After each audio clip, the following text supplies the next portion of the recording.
Hi, my name's Demara, and I'm going to be doing the card of the day from the Starseed Oracle. But I was going to do a short, which is what I normally do, but universe had different ideas. And what we got was the first card pulled was the Seas of Mintaka. Okay, I'm going to try and show you that one in detail. And this is really, really important because I was then told to go to the back of the pack and see what was at the back of the pack. And we have the Star Keepers, we the Hathors, and then the Void. And let that sink into you because it's really important. There's a movement here from these seas, which is the first card, the Seas of Mintaka, is seeing potential, bringing unconsciousness to light. And I'm going to read some more on that. But the next card is the Star Keeper, Cosmic Ancestor. Send the light by staying grounded. So this to me is like something really important is happening today on an energetic level. So that's the Star Keeper, the Cosmic Ancestor. And then what we go to is we the Hathors. I don't know whether anybody else hearing this is getting the same shivers down the spine, but certainly for me, there's always been a huge connection for me to the Hathors. And this says, deep love, mother's milk, birth as a portal. That's so deep because we know that we come through a portal, and we also know that we can access portals. That's we the Hathors. And where is that coming from? All of that, those other three cards are coming from the void. And this void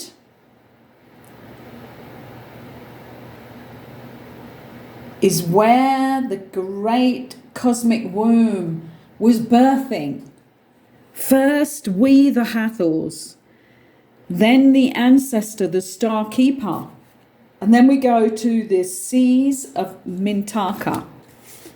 Okay, so I'm going to read you some more about the Seas of Mintaka because this was the main card for today. The rest of it is what backed it up and brought it through the ethers, through the cosmic strength and energy, and brought it through into the 3D world, okay? And the Starseed Inquiry on this Seas of Mintaka, which I have no idea what Mintaka means, but it is in the Starseed Oracle, it is seeing the potential, bringing unconsciousness to light, and this is so, so important. Because anything that's unconscious in us comes out in some way. And yesterday, it's really interesting because yesterday I did the shadow video, the 20-minute process that you can do to get your shadow work started and really coming through as who you really are. So Starseed Soul Inquiry. How can you see the potential in a situation you're facing? What unconscious patterns are you being called to bring to light? And this is all about anything inside you that is hidden and that escapes without your higher permission. Because this is what happens when we're still in shadow, is that you're in a situation and something will trigger you. Because your shadow is still in place there. You have not yet healed completely the inner child to being the happy, universal child spirit part of you, where you can come from that point of joy. And we all have to do this work. It's really interesting, but I've worked with thousands of people on their shadow selves, and I've never found anybody yet that came from a perfect childhood and did not have a shadow in place of some description and some strength, or maybe a lighter shadow, but they had something going on. And one of the most I suppose triggering for me things that would happen in my counselling room over the 35 years that I've worked with people, actually a bit more than that, probably more like 40, was if they came in and we started talking and they told me they had an incredibly happy childhood. Because in most cases when that was said, I knew that they were so in shadow.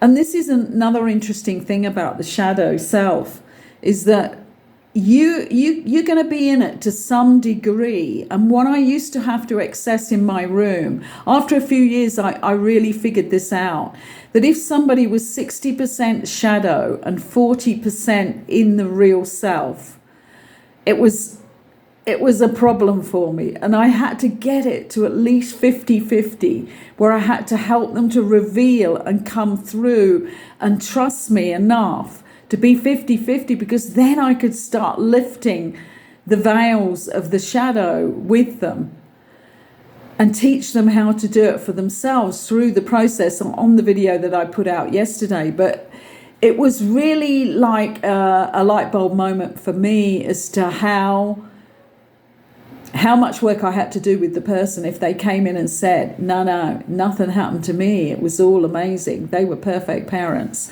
And I never, in all that time, found that to be true in any person, because eventually we were able to reveal it. But it was more a light bulb moment when they said that than if they came in and said, oh, well, it was pretty dodgy, it was pretty difficult. It was pretty painful. If they said that, I knew they were at least maybe in that 50-50, 50 shadow, 50 higher self light. So have a think about that, because what we're doing here today is looking at bringing anything that is not in the light into the light, any secrets, any old stuff that you've hidden in the depths of yourself and then survived with only half your energy, because the other half of it was holding the rest of the problems you had down. I'm just going to have a look, because that's the card here for the card that we drew, and these were all backing it up. Actually, let me just look at this piece about Carl Jung. According to Carl Jung, that which we do not bring to consciousness appears as our life. It appears in our life as fate. And that's a powerful statement, isn't it? Because what we're really looking for is our destiny, our blueprint, our divine life. And that's what we're being led to do as the frequency goes up on the earth, and that we take ourselves to that higher frequency. Let me just look at the Hathor card here. We, the Hathors.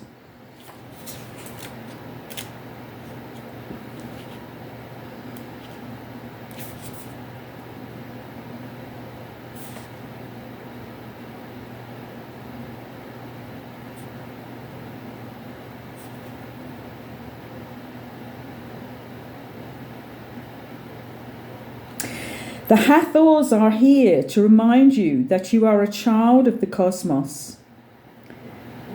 Birthing is a portal that ushers in new life. Hathors are telling you that you are being called to be held by her deep, never-ending love and embrace from the Cosmic Mother, who I would imagine is in charge of that portal that births us through every woman. Remember that, because that's how powerful our feminine energies are. It's a tender, nourishing card, reminding you to receive the deep, deep love of the mother's embrace. The Hathors know that the journey on earth can be rocky and lonely at times, but you're being reminded to rest more deeply in the mother's arms, the cosmic mother. None of us had the perfect mother, did we? This is a card of extreme potency, of femininity, of creation and of birth.